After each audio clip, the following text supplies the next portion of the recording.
দ্বিঘাত রাশির লেখচিত্র।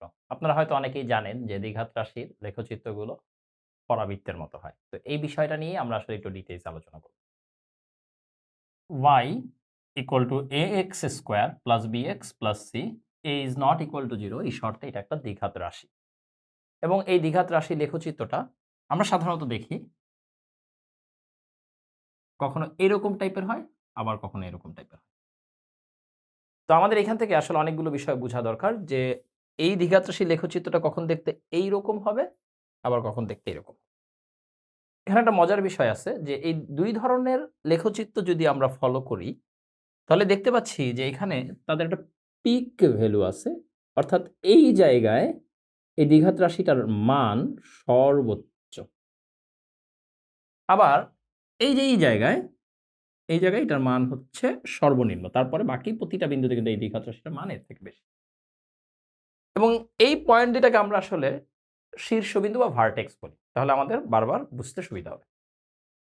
এখন আমার কাছে যদি এইটা দেয়া থাকে যে y equal to ax square plus bx plus c, তাহলে উভয় ক্ষেত্রেই পিক দুইটা পয়েন্ট, লোয়েস্ট পিক আর হাইয়েস্ট পিকে স্পর্শক x অক্ষের সমান্তরাল। আমরা জানি যদি স্পর্শক x অক্ষের সমান্তরাল হয় তাহলে তার ঢাল কত? 0। স্পর্শকের ঢাল কিভাবে বের করতে হয়? ক্যালকুলাস থেকে আমরা জানি যে dy dx কোন বিন্দুতে বক্ররেখার স্পর্শকের ঢাল ইন্ডিকেট করে। তার মানে dy dx equal to কি? ax square differentiation twice ax plus b। এবং এই দুইটা পয়েন্টের জন্যই এটার ভ্যালু হচ্ছে 0 বিকজ স্পর্শক x অক্ষের সমান্তরাল। অর্থাৎ আমরা বলতে পারি এটা ইকুয়াল টু কি? 0। twice ax plus b equal to 0 হইলে x equal to negative b by twice। তার মানে এই ক্ষেত্র এবং এই ক্ষেত্র উভয় ক্ষেত্রেই এই বিন্দু এবং এই বিন্দুতে x এর মানকে নেগেটিভ b বাই টুয়াইস এ দ্বারা প্রকাশ করা যায়। একেকটা গ্রাফের জন্য ABC এর মান একেক রকম হবে এবং সেই অনুসারে x এর মানও একেক রকম। কিন্তু আমরা কিভাবে বুঝবো যে গ্রাফটা এরকম হবে নাকি এরকম হবে? তো এটা বোঝার জন্য আমাদের ক্যালকুলাসের আরেকটা কনসেপ্টের সাহায্য নিতে হবে। কারো যদি ওই কনসেপ্টটা ক্লিয়ার না থাকে তাহলে কিন্তু এই পার্টটুকু একটু বুঝতে সমস্যা হবে। সেটা হচ্ছে আমরা যদি সেকেন্ড ডেরিভেটিভ বের করি, মানে dy dx কে যদি আবার ডিফারেন্সিয়েশন করা হয় d2y dx2 twice ax plus b, এটাকে যদি আমরা আবার ডিফারেন্সিয়েশন করি তাহলে এটা আসবে twice a।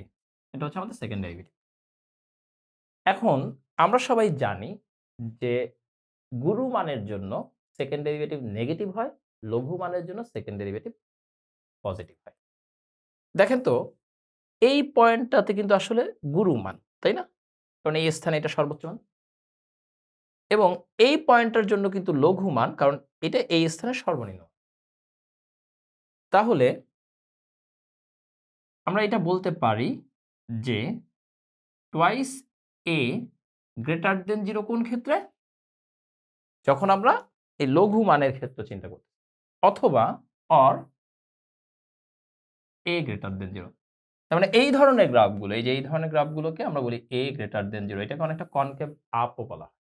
আর এই যে কনকেভ ডাউন, এই ধরনের গ্রাফে ওই যে second derivative less than 0 or a less than 0।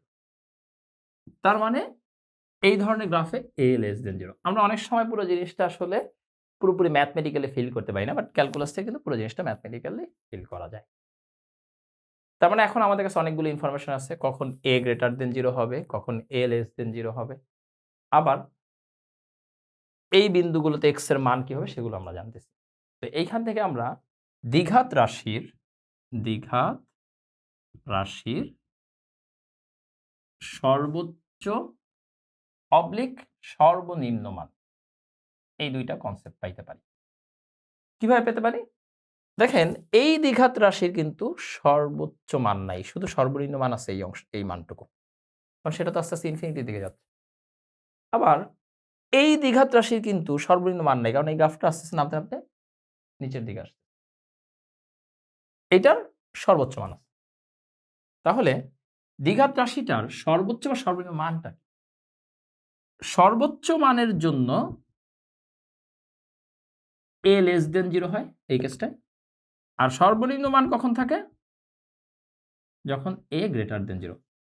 উভয় ক্ষেত্রেই সর্বোচ্চ বা সর্বনিম্ন মানটা হচ্ছে c minus B square by 4। এই মানটা আমরা আসলে কিভাবে পাবো? এই মানটা পাওয়ার জন্য এই যে x এর এই যে ভ্যালুটা নেগেটিভ b/2 এই যে এই পয়েন্টে আমরা x এর ভ্যালু পাইছি, সেটা যদি আমরা y তে বসায় দিই, y এর যে মানটা আসবে অর্থাৎ x এর জায়গায় নেগেটিভ b/2 এ বসালে কি আসবে? Negative b/2 whole square. আবার এখানে আসবে নেগেটিভ b/2। যে মানটা আসবে দেখবা সেই মানটাই c minus B square by 4। এটা আমি তোমাদের হাতে ছেড়ে দিলাম। এবারে আমরা বোর্ডে একটি দ্বিঘাত রাশির লেখচিত্র দেখতে পাচ্ছি এবং এই লেখচিত্র থেকে যদি আমাদেরকে কয়েকটি প্রশ্ন করা হয়, যেমন a, b, c এবং ক্যাপিটাল D এর মান সম্পর্কে, তাহলে আমাদের আনসারগুলো কি আসবে? প্রথম কথা হচ্ছে এই লেখচিত্রটা দেখে বোঝা যাচ্ছে যে অবশ্যই এখানে a গ্রেটার দেন 0 আমরা জানি। তাহলে আমরা বলব কি a গ্রেটার দেন 0। তারপরে আমরা b এর বিষয়টি একটু পরে আসি। c মনে রাখবা যে কোনো লেখচিত্রেই c কনস্ট্যান্ট যে টার্মটা এটা হচ্ছে y অক্ষ থেকে কর্তৃত অংশ নির্দেশ করে। এবং দেখো এখানে y অক্ষ থেকে কর্তৃত অংশ কিন্তু ধনাত্মক, কারণ y অক্ষের ধনাত্মক দিক থেকে কেটে নিছে। দ্যাটস ওয়াই c অবশ্যই গ্রেটার দেন 0। এইবার d নিশ্চায়ক।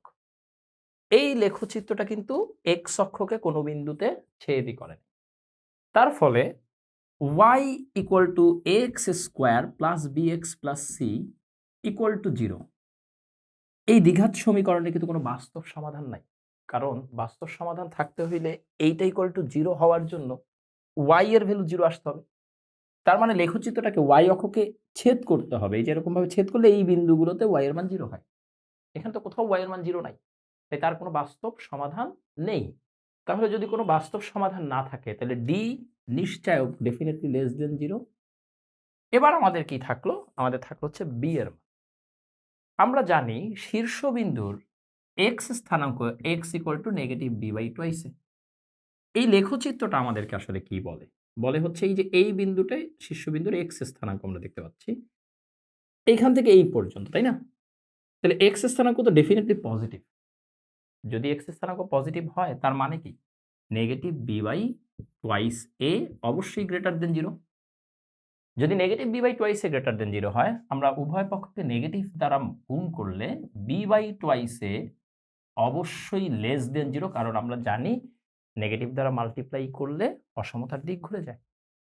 এখন এই যে b/2 আছে, এখানে একটু আমরা ভালো করে খেয়াল করি। এখানে এই টুয়াইস এইটা তো পজিটিভ। এটা লেস দেন 0 হইতে হলে অবশ্যই b কে কি হইতে হবে? নেগেটিভ হইতে হবে। তাহলে b এখানে কি? b এখানে হচ্ছে negative. Otherwise b/2 less than 0 হইতে পারবে না। That means b less than 0। তাহলে আমরা a b c d সম্পর্কে আইডিয়া পেয়ে গেলাম। তাহলে এই সিমিলার কয়েকটা কোশ্চেন আমি যদি আপনাদেরকে করি, যেমন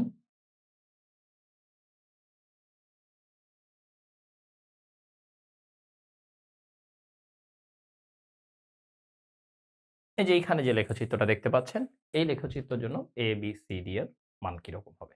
greater than 0 or less than 0 or equal 0 এই শর্তগুলো বের করতে হবে।